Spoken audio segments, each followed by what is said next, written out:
This is Love's a Pitch, a podcast that's basically just old school personal ads, but in audio form and longer and with a host and more gay.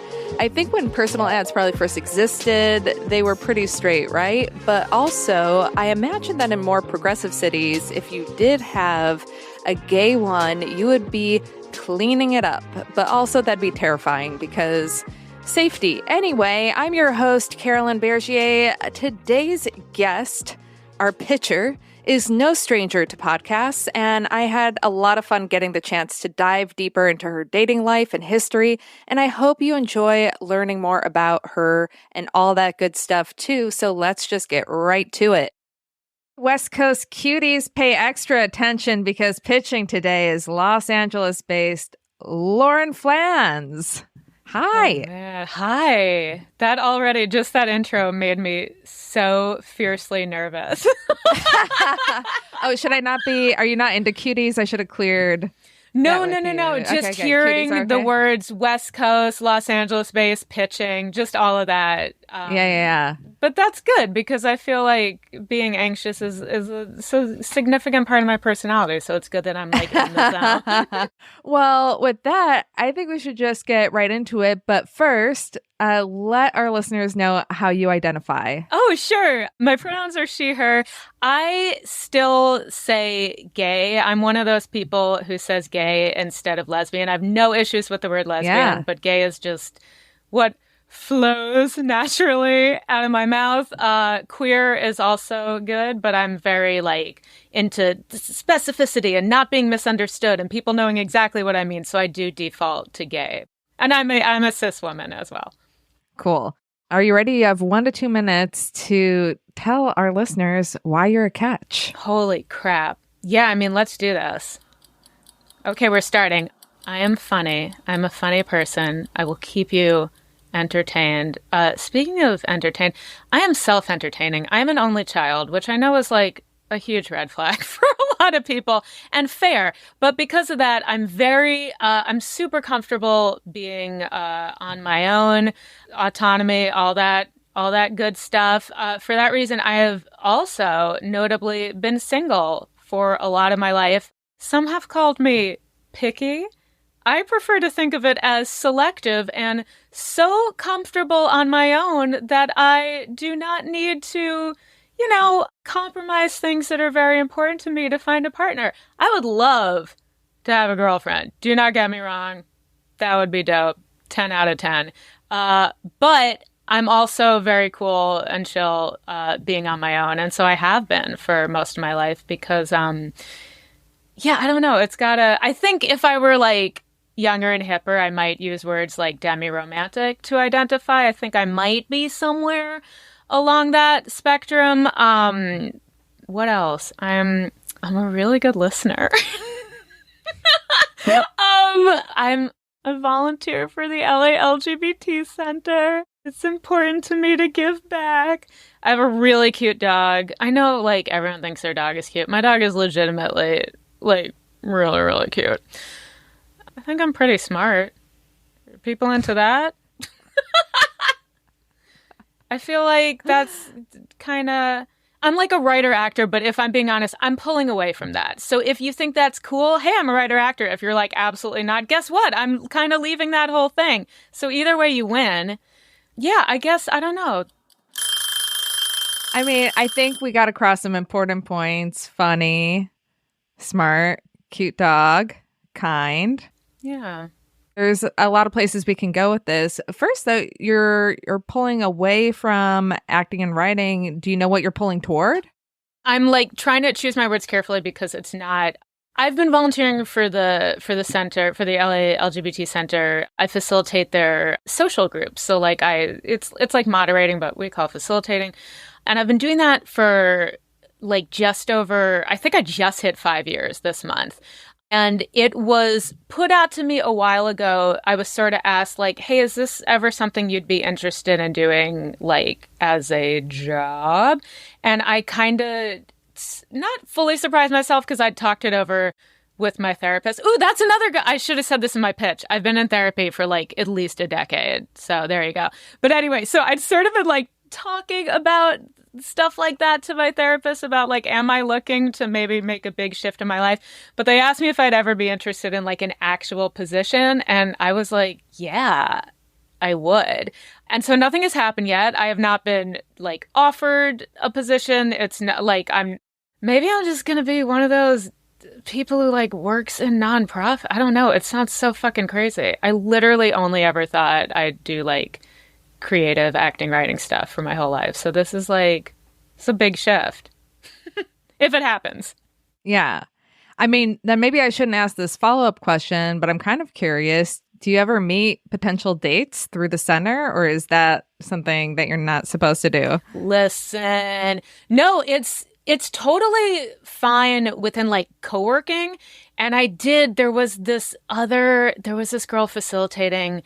Also, I should clarify. I say girl all the time. Like, I should say like woman or something, but I just like don't. So please excuse my I will refer to everyone as a girl, and I apologize for that. But there was this woman who was a facilitator when I first came in, and I like really, really liked her. And we went on, I think, like 2 dates, and then she moved to San Francisco to go to grad school. So it was like right when I met her, she was like, I'm moving in a month and a half. And I was like, ew. So we went on a couple of dates. And other than that, I don't think I've ever met anyone through the center, but I certainly could. In terms of participants in the group, that's where it's like a hard line for like, hey, don't date people who you're facilitating, emotional and vulnerable conversations for. But I imagine that some of them probably have crushes on it, like the therapy thing, how some people transfer or whatever it's called. Yeah. Or also, that, and also just because I'm so charismatic and charming. I have had a couple of reach outs in that regard, and I just always say like, I'm so flattered. The center has a policy for their volunteers that we're not meant to socialize outside of the groups with participants. But I think you're great. Hope to see you in group. Like, so I have like a thing that I say. That's a great policy to have. Good policy. It's also, I mean, it's inevitable that like you see participants on dating apps. You just do. That's the dating pool. You know what I mean? So like it's gonna happen. Have you ever seen those posts on dating apps that are like somebody's a therapist and then they have a disclaimer that's like, if you're my client and you want to talk about seeing this in your session, we can do that? No, but wow. I love that. That's so modern. If I came across my therapist, I mean, I assume she's straight, but I would scream. I would scream. I know nothing about her and I want to keep it that way. Jump off a cliff. Yeah. Just an absolute nightmare. My therapist is in her, like, I assume 60s. She is a wonderful straight white woman with 3 kids. And I'm like, yes, walk that middle road. I love it. Hear about all my weird outside the box shit that you can handle because you're just like very normal. But this is great. My last building that I lived in, I did not know this until I moved it. I maybe had like a sort of an inkling when we did the walkthrough tour, but my building manager was queer and very cute. But I lived on the second floor and she lived on the first floor. So every time I think it was the Her app, she would always pop up first if she was online at the same time because our proximity was 30 feet. So I'd always have to get off the app I'd be like, fuck. I don't want her to know this much about my life. But it was so funny. So yeah, that's the closest I've come to an awkward, like, you don't need to know my business situation. And that's another thing. You're a podcaster. I am a podcaster, yes. Tell the listeners about your podcast. I sure will. So I co-host a podcast called Coming Out with Lauren and Nicole. It is a queer coming out podcast. And basically, folks come on and they tell Nicole and I their coming out stories. And in the past couple of years, we have broadened sort of, which I'm sure you know, when you do a podcast for a very long time, at some point you're like, what if we we'll spice it up a little. So we still this is going to turn into a Satan worship podcast any day now. We're halfway there already. But basically, coming out stories are still our bread and butter, like the bulk of most of our episodes. But we typically, first half coming out story, and then we kind of segue into just all things queer and queer adjacent and anything the guest would like to talk about, anything that's currently going on. But we wanted to give ourselves more space to just be like a more generalized queer podcast, unless the guest has a coming out story that is like fucking off to the races, like very, like, oh, we've never heard anything like this. Is that sometimes we'll still have episodes that are like an hour plus of just the story. But usually we're talking more queer stuff in general. And we've also started doing more kind of like specialized episodes where, for example, when the latest Dave Chappelle episode came out, we did a whole episode just talking about that. So just if there's like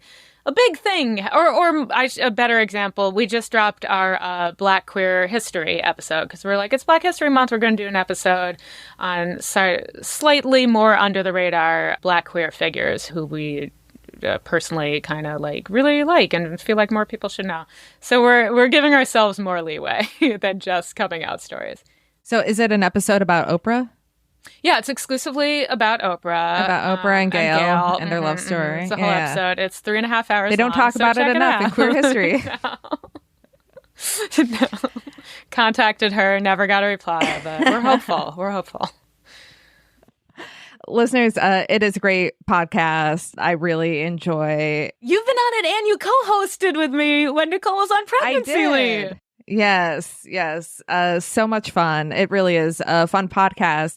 Now, I bring that up because two things. And just because I've dealt with this is like, if you're going on a date, do you hope that they haven't listened to you on the podcast? And then also when you're on an app, do you check to see if the person knows who you are just to make sure they're not like an avid listener? These are very good questions. I'm not currently on the apps, but in the past, I mean, God bless you for thinking that we are prominent enough that would be like a concern for me. I've never really, that hasn't really like occurred to me as a thing. And also, I'll be honest, like I actually think it would be cool if someone was a listener because I think that I don't mind somebody having a sense of who I am before going on a date. It's not like a requirement. Like I'm totally fine with fix-ups where somebody knows nothing about me or back when I was on the apps, like just stuff like that. But I never minded if someone has a little more intel because I am very like, I tend to be over confessional. I mean, look, I said within like 5 seconds of this episode that I'm an anxious person. Like that's how I roll. Like I will just sort of like say information about myself because I feel it's important for people to know the kind of person who I am. So if someone has listened to like the main thing in my life that I do and talk on, like that's gravy. Like, yeah, I'm all for that. But again, not a requirement by any means. That makes me wonder how much, if you're meeting someone, let's say off the apps, how much research do you try to do into them beforehand? Do you like to know nothing or are you like on their LinkedIn? I'm not savvy enough to, I've done that a couple times for people. If it's like, if they put their Instagram or something, I'm obviously going to look at the stuff they put there. I'm not like a purist in that respect. But I'm not really, my detective skills are not good enough that like without a last name, I can sort of like really squirrel out anybody. I've poked around. I think I find a middle ground. I poke around. I think that's more deciding if, God, this is how, this is how I work. I think that's more deciding if I'm going to match them or not, as opposed to like before an actual date. So like if that process is going into work, it's just me deciding. Which I think is why I say I would maybe identify somewhere on the demi spectrum if I were in search of more labels. Like no one should put that much work into just swiping, but I do. Yeah. Well, you said that you are very selective. Yeah. What do you think is a really, like, maybe the smallest or pettiest reason that you've stopped seeing someone. Ooh, that's a great... Not that it has to be petty, but if there was something, yeah. And this is where I should mention. So I was on an episode of Dyking Out a while ago that was called Bad Lesbian, because it's all about how I am not very good at being a lesbian. And one of my things that I am not a good lesbian about is I don't think astrology is real. That's right. It is hard to move in these circles with that belief. But I do remember one time, and this was a fix-up, not from an app. So it was like we had a mutual friend, and the friend was closer to the girl I was being fixed up with than she was to me. But this girl, who was lovely and funny and smart and great and successful, and they were a cool person. It just wasn't a romantic match, which I knew pretty quickly into it. But I do remember that they were a little late. Whatever, it's LA. Everyone is fucking late everywhere. Traffic is a nightmare and there's no parking. But she came in and she was like, she said something like, I'm so sorry I'm late. Oh, God, such an Aquarius. So easy breezy with it. And I was just like... And it's not just the mention of astrology. It's just no, that's not why you were late. You're not late because you were an Aquarius. You're late because this is a low stakes fix up and you didn't care super bad. And that's okay. Let's be honest. You weren't late because you're an Aquarian. I'm just if people have fun with astrology, it's fine. Godspeed, God bless. But when people are leaning on it for personality traits, and in many cases, just actual emotional things in their life, it's I gotta draw a hard line. As someone who is a big fan of therapy, no, that's not why you are the way you are. It just isn't. That's my, I guess, petty, just troublesome within our community sticking point. I just alienated 40% of the audience easily. That's good, though. That's the 40% that it's not going to work out. We're not a match. They're not going to like me. They're not going to like me.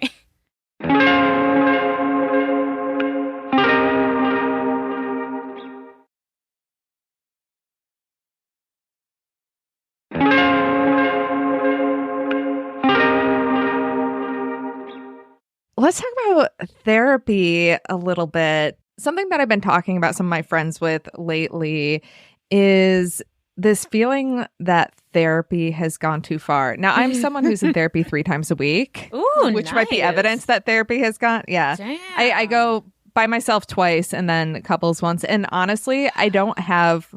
Like you would think that I have some pretty serious trauma in my background. I don't. No, I just think you got that money. I think you're doing well. My wife has good health insurance. Yeah, it's a very small copay. I'm lucky. I'm fitting in all the therapy while she has this job. Bank it. Yeah. Right. Exactly. I'm just... Bank it out. You're hoarding therapy. I love it. I fucking love it.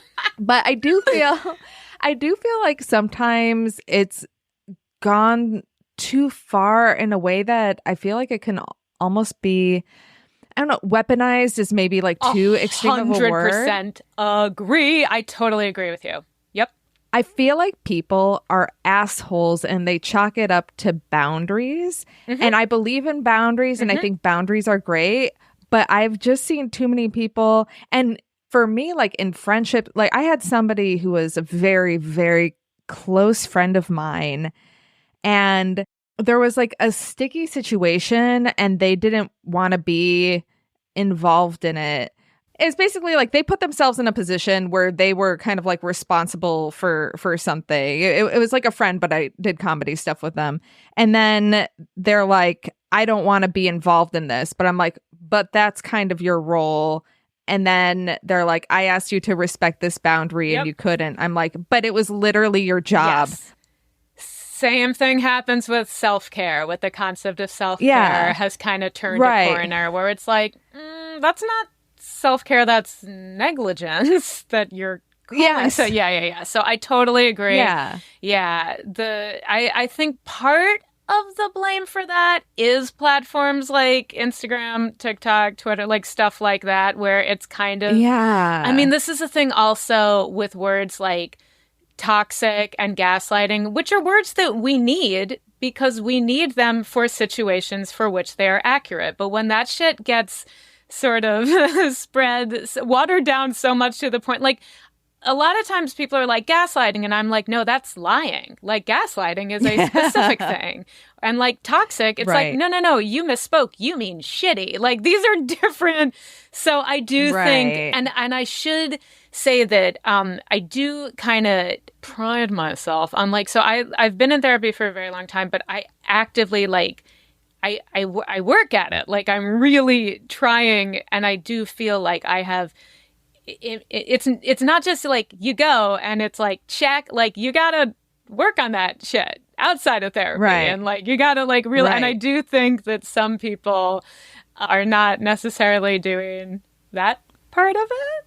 Right. I'm very big on self-awareness. I feel like I've probably even said that phrase previously since we've been talking, but like, yeah, I think the thing that freaks me out the most about like, especially people who are like checking all the boxes, is like when people have a lack of self-awareness, I'm like, ugh, that just like really, really creeps me out, because I feel like I just like can't get a bead on what their deal is. And I do think that some people are using like the machinations of therapy and all that stuff, but are just still walking around not knowing themselves and wreaking havoc. Right. So yeah. Right. They know the vocab. They follow the Instagram accounts, and so they can fool you initially, especially if you're sort of like, I like this person. Yeah.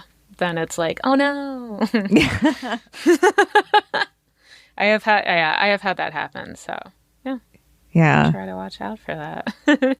Let me know if this is too personal a question, but what do you think therapy has helped you the most with? Oh, that's such a good question. I think a big thing, it's like such a cheesy answer, but like it's helped me with parent stuff and like letting go of, I think my relationship with my parents has gotten a lot better. And being like, okay, I do think I can trace some things to my upbringing and stuff. But see, again, okay, so that's part one.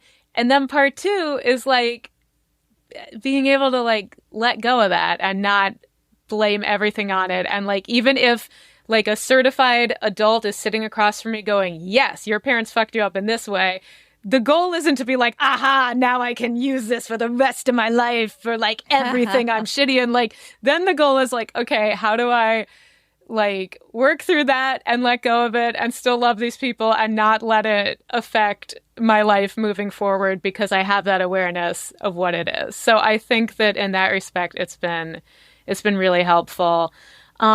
And just on like a personal or on a dating level, because we talk about relationship stuff, and like I talk about how I'm like, you know, not with somebody and haven't been for a really long time, and I'm constantly like, am I a sociopath? Like, am I like a Cylon? Like, why am I okay like being alone and I see other people not? So I think in that respect, it's just she has helped me really sort of understand how I function on my own, what I'm looking for, but what I might want, but not necessarily need, and has made me feel comfortable. I used to bristle a lot when friends would be like, you're going to have to like, I don't know if they ever actually said lower your standards, but they would say like something along those lines, like, Lauren, if you want to be in a relationship, then you're going to have to like lower your standards, or like stop being so picky, or like blah, blah, blah. And it's like, no, you have to do that if you want to be in a relationship very much. For me, I would love to be in a relationship, but it is not like super high up on my list of needs in my life. So I actually don't have to compromise or lower my standards or blah, blah, blah, unless it becomes a thing that is incredibly important for me to have. So that was a very... Patty, my therapist, shout out to Patty, says it better than that. But like, she has gotten me to understand like I'm not single because I'm some weird like misanthrope or whatever. It's just because it's not. Yeah, it's like it's got to fit into what I guess I'm looking for. It's got to be somebody, not somebody. Ooh, I just quoted Stephen Sondheim. Is that a good selling point? Always in my book. So what are you looking for? What's your ideal vision of a girlfriend? I think, oh, God damn it. Rachel Weiss, as I said I filled out my sheet and I was like, Rachel Weiss or the girl who plays Shelby on The Wilds. But outside of those two, the older I get, the more it really does become important to me that someone is kind. Like, and I feel that feels so like saying it, but it really is like, because there's a lot of things that are important, but I think some of the things that I am attracted to do not necessarily go hand in hand with a person who is kind. Because I could definitely be attracted to sort of like a dynamic, like very like charismatic and like sort of balancing out my like how do I say this? You're into narcissists? What? Oh, God, I hope not, but kind of a little probably. And I mean, again, I think that's also why I've been single for so long is I identified patterns of what I'm attracted to and the people I was getting involved with. And it was like, okay, Lauren, until you sort this shit out, you're not dating anymore because you are doing the same things. I am attracted to, very dynamic people, but who a lot of that is self-focus and less self-awareness and more just like self. And so I think I had to identify that and be like, well, I can't flip a switch and not be attracted to that anymore. What I can flip a switch on is not getting involved with that anymore. So I think as I work through that, and I am finding more and more that thank God is becoming like kind of more of a turn off when I encounter it than like let me run towards that at full speed. And going hand in hand with that is me realizing like, oh, I really do need someone who is fundamentally a kind person. I would love that to be wrapped in like a snarky, dynamic, charismatic package. But the core of it is just gotta be a real kindness and heart there. And for the people who I have dated, I do think, because one of them I became very close to friendship-wise during the pandemic, and I knew this as I was dating her. I got her too early. I was young and she was younger than me, and it was like, I think sometimes I see the potential in somebody that isn't there yet, and it's like now she is that fully realized potential. She's also got 2 kids and a whole life now. You know what I mean? But it's like, but I saw that in her when she was like 23, 24, and it's just, she wasn't there yet. And so we had a very sort of, And so I think that's a nice way of me framing it is like, I'm so giving that I see the best in people and I date them before they've achieved that best and they still kind of suck. So yeah. This is a good time to mention, I also I've worked on this a lot, but I used to get involved predominantly with straight, or in quotes, straight women. So that's something I've had to work on a lot.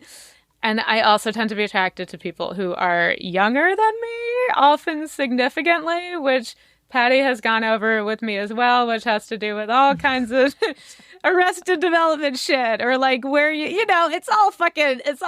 there's all reasons for this. So I could identify it. Again, it doesn't mean I can stop feeling it, but I've at least stopped being like, let's go for that. Yeah. I'm trying to get more of a handle on my whole deal. I don't want to Leonardo DiCaprio it out here, you know what I'm saying? Oh, man. I feel like in LA, it's hard to know how old anybody is. That's the other thing. And people tend to, because of the career path that like I was in, still sort of am in, whatever, people think that I'm younger than I am. And so I never lie about my age, but I definitely don't like necessarily volunteer it. And I think my lifestyle is younger than most because and the people I hang out with the same day, like I have very few friends who have kids. And that is like not super common. I don't even have that many friends who are married. So I'm sort of living and I'm encountering younger people. So that's sort of like the pool I'm looking from. But the danger with that is then it's like, oh, these are people who are near the beginning of their journey. And that is not necessarily conducive to all the things that I've been talking about that I've realized I need or like I'm kind of further along on. So see how I said I was over confessional? I feel like I've just like said so much stuff where it's like, you didn't need to say that, Lauren. But I did. And now it exists forever. I know there's a term for it, but there are academic studies that are like the most successful job candidates are the ones that you're the most real with during the interview. Oh, great. So if a job is like holding back parts of the job or like misrepresenting it, that person doesn't stay at the job for that long. But if they're fully transparent and give too much information, that person, the candidate, the applicant, stays around for a while. So I think, and it will be a job to date me. Let's be very clear about this. So it's good. What are your quirks? What are my quirks? Jesus, have they not all been apparent during this one? I think I have a really weird combination of anxiety and chillness. I know that sounds so bizarre, but I think like I definitely have anxiety. I take anxiety meds. Like I have anxiety, but I think I can also have a weird full spectrum opposite of that is sort of like very chill and laid back. And it's those things operate bizarrely together, I think. So good luck negotiating that paradox. I'm trying to think. I'm like, what have exes accused me of? Oh, I definitely have. I have a fixer personality. So I said I'm a good listener. I am. But I need to remember, also while I'm facilitating groups for the LA LGBT Center, I sometimes need to be reminded that sometimes people just want to be heard. And they just want you to listen and validate them. And you don't always need to try to fix what their issue is. Yeah. And so I definitely in the past have had girlfriends be like, can you just like slow down? Like I'm just like expressing a feeling. You don't need to present like 3 solutions that you thought of while I was talking. I'm sure that's irritating. I should write this down for myself somewhere just to remind me to work on that. It's hard, right? It's hard. You want to be helpful. Right. I'll say one quirk that's like a very modern day circumstantial quirk right now is I am part of the teeny tiny minority that is still really, really COVID conscious. So I'm still like only doing stuff masked and like outside and stuff like that, which I know is rare. So I'm still doing a ton of stuff virtually. And like, that's also, I mean, that's part of why I haven't been dating as well. Although I think I take big long breaks from the app. So I don't know how much that is part of it. But one of the reasons I was on them for a little bit. And then I was like, what am I like, I'm not going to like meet up with anybody in a bar. Like, what am I doing? What's the point of this? So yeah, so I should be candid about that. I think that's worth talking about. And then just like my dog is probably always going to be number one. Let's be real. So you got to be okay with that. You're going to be competing with Pierro. I had a question that was a hypothetical situation. You meet your dream woman. Mm-hmm. Your dog doesn't like her. Oh, that would be it would never happen. He's a prince. He's a ball of light. If he didn't like somebody, then that would mean like they have a black heart and he would be trying to protect me. So I think we're okay. What if she doesn't like him? Oh, fuck her. No. That's a deal. But no. I was once before Pierro, I had a bunny. He was beautiful and perfect. And I had the girl I was dating at the time. She came over once and she was like, she wasn't like, fuck this bunny. But she was like not really impressed by the bunny. And but in retrospect, I was like, God, that's when I should have known. She should have been head over heels for this bunny. She should have been like, my God, I am a changed woman. And she was just like, oh, he's cute. No, I should have been like, out. That's a red flag. So if anyone doesn't love my dog, that will be a problem. What's the longest you've been in a relationship with somebody? Yeah, this is another probably like red flaggy thing. Like a year and a half. Okay. Not crazy long. That's significant. Yeah. I mean, in lesbian years, that's really long. Oh, but also, see, I've never lived with someone. I've definitely done the thing where it's like we're at each other's places all the time, but I've never officially lived with somebody, which is also highly unusual. I mean, I think those are both good things. I agree. Yeah. I don't think I kind of joke. I don't think they're red flags. I think that people perceive them as such when you like haven't had many relationships, haven't had long relationships. I do think for me, it's that I know myself very well. I know what I'm looking for. I've said like 1,000 times already, just in the time we've been talking, it's not super necessary for me to be with somebody. So I think that there are reasons that are actually healthy for all the things I'm saying, but I do know that they are very uncommon, not just for someone in my age range, but also in our community specifically of queer female identifying folks. These are uncommon traits. So, yeah, I mean, I think when people move in together, sometimes then if they should break up, they don't break up and they stay together longer than they should because moving and having to find a place to live, like that is such a horrible process that people will avoid at all costs. And then also you could look at it as, okay, a year and a half, like they say, you fail fast. Like if something's not going to work out, you're not going to drag it out longer than it needs to. I really will not. Yeah. Yeah. But counter to that. Bring it. Drag me. Do you think maybe you bail on things too soon?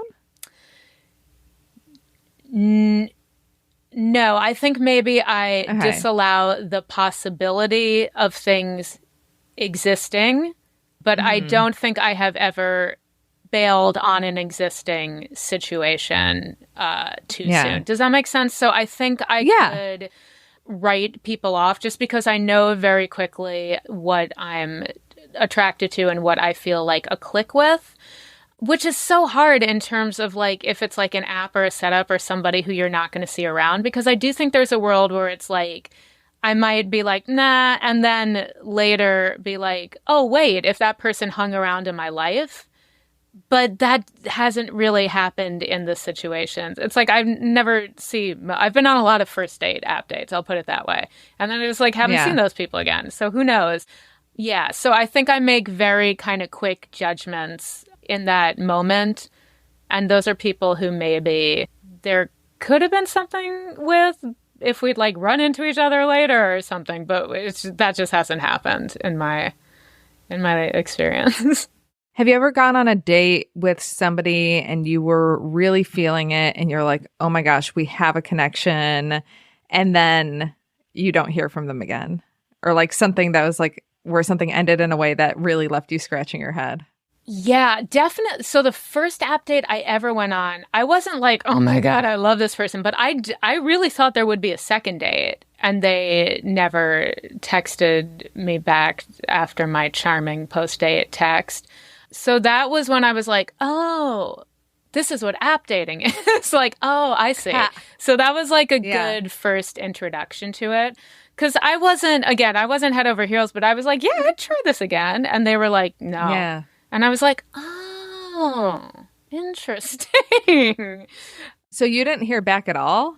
Or did they say? No, you know what? It was like we hugged a goodbye or whatever. And this was like a midday like coffee date, which I think have since learned, like back when I was like doing apps more regularly, I was like, I want to usually go for like an evening, have a drink thing. That just sort of makes me more comfortable, and I think sets a more like you can tell if there might be a spark there than like you can when there's like daylight and coffee. Like I don't know, that's just like. But at the time, it feels like networking. Yeah. Yes. But at the time, like she had swiped on me first, and so she had suggested like, and I was like, yeah, sure. And we had like hugged goodbye or whatever, and she'd been like, yeah, you know, I'm around, and I thought that was like, oh, I'm around, like whatever, and that was a brush off. I learned because I texted her, you know, like had a fun time. Here's a funny inside joke about a thing we talked about, and just like never heard back.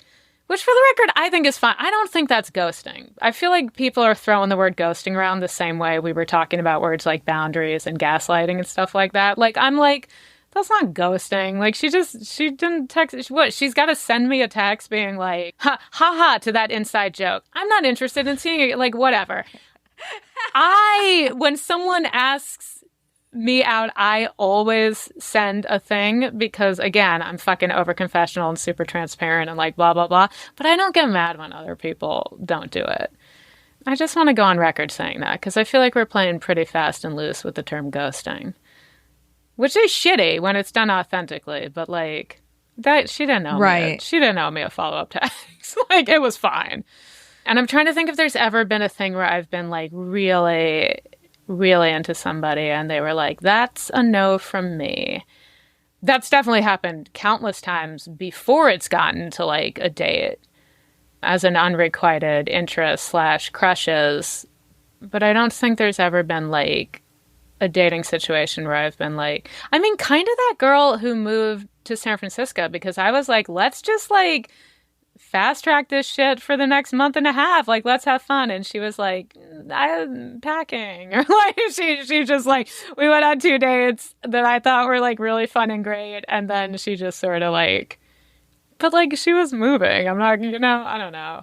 I have zero issue with asking people out. I ask people out all the time. I've left my number for like bartenders and waitress and servers when I feel like there's maybe a vibe. Like, I'm just like, fuck it. I'm not like a shy in that respect person. So you get rejected a lot when you do that. And that's fine. You're okay with rejection? Yeah, 100%. Yeah. Like, that's just like, if you're going to put yourself out there a lot, like, surely by numbers, you will get rejected a lot. Like, so I've definitely, like, asked people out and, like, not had them reply, or, like, if I'm, like, DMing or something. Oh, you just reminded me of one. Okay, right before the pandemic, I went on a date with somebody I really liked, and I thought it went pretty well, and then she had a pandemic to lean back on, which was convenient as fuck. Like, literally the whole city shut down. But it became clear that she was not interested. And that really bummed me out. Because I don't like really kind of like people that often. And I did like really like her. And I was like, this could be a thing. And she was like, she did not ghost me. She swerved me, I think is what the kids say. Where like I wrote a text that was like kind of long. And one of the things that I said was like, hey, the whole city shut down. That's weird. I'd love to keep like chatting or flirting from 6 feet away, or like, I don't like something like that. And she replied to like every other part of the text except that. But like, she just, which I think is like a very decent and clear way of being like, I am not interested in this, but I am being polite. I am maintaining a friendship, like blah, blah, blah. So that one hurt me. Wow. You dredged that up. I'd forgotten about that. That's a good one. I think we got a lot of good information out there. You got a lot of information. I'm not sure if it's good, but like, I feel like anyone who has listened to this probably has a pretty clear idea. So who do you want to reach out to you? What if somebody's listening or they have a friend? Oh, hell yeah. Who should slide into your DMs? Anyone who kind of liked what they heard, or is at least like intrigued and wants to like chat a little bit. I move pretty slowly, which again I think is why I feel out of step a lot of the times with the female identified queer community. And as I said, they'd have to be chill with the COVID conscious thing. But for that reason, I'm also totally open to like people who live whatever, because it's, wherever. Because whatever, if we're just going to be chatting or doing virtual stuff, at least for a while, then I'm cool with that. Yeah, anyone whose interest is piqued and wants to know more.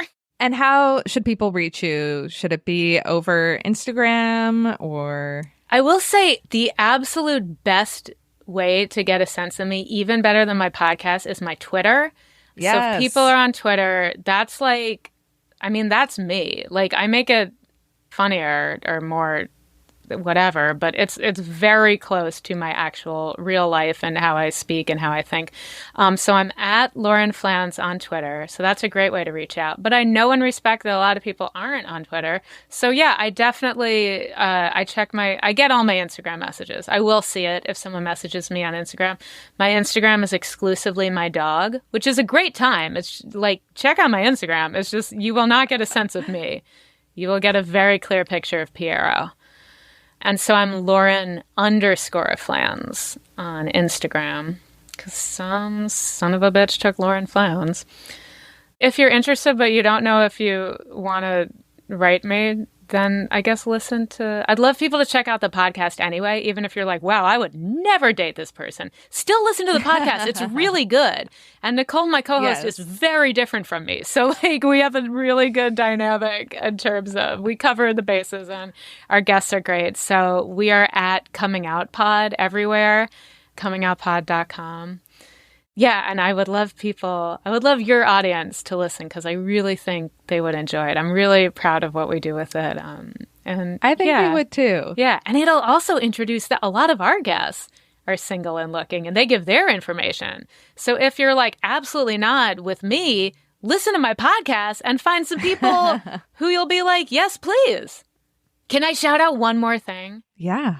It's looking like probably nothing will happen with this, as is the case with many like self-produced pilots. But with some friends, we shot like a pilot presentation called Butch Pal for the Straight Gal that is like a Queer Eye parody. And I have a lot of trouble watching things I've been in, but I just think this came out I think it's so funny. Everyone in it, all the people playing queer are queer, which was important to my friend Allie, who wrote the script and who was also in it. Dot Marie Jones plays my love interest, which is like from Glee, which is like really funny, cool. And I think it's like so funny. It's not like a great way to get to know me because I'm playing a character. And also, I will say, I look better than I do in the pilot because I play like crunchy granola lesbian. So I had no makeup or hair, you guys. So I'm cuter than I am in the pilot. But it's really funny and it's really good. It's on the Roku channel. You don't need a Roku. The Roku channel is the name of the app. It's like Apple TV or Hulu or whatever. And you just search Butch Pal for the Straight Gal. And I just think I think your audience would get a real kick out of it. So that's my final plug. Definitely. Lauren, this has been so fun. This was really fun. I feel like I was like a neurotic little neuroses. Not at all. Ball. Okay, great. No. Yeah. I love getting the chance to talk to Lauren, just an all-around cool person who does so much good for the queer community, and I would love for her to find a girlfriend who is equally or somehow more amazing. And if that's not you or a friend of yours or an enemy of yours, I'm really obsessed with calling out enemies, but I do think we should keep our enemies close. Anyway, you should give her a follow and listen to her pod regardless. Thank you for listening to this episode and this podcast. Please follow me on Instagram at TGI Carolyn and follow the pod account at Loves a Pitch. There you'll see clips and images of all these amazing people who are really putting themselves out there for you week after week. And if you want to support the podcast, support me, help me keep this going so we can make more connections, you can go to patreon.com/lovesapitch. There's all sorts of goodies and benefits you get by becoming part of the patron community over there. Very, very important. If you can't do that, please, please, please go and review this podcast on Apple Podcasts. Give it 5 stars. Write a nice review if you can. This podcast is produced and edited by Caitlin White, and the music is by Velico. Thank you so much for listening. I hope you'll be back next week. And in the meantime, I'm going to be plotting my plan to be a true bicoastal dyke.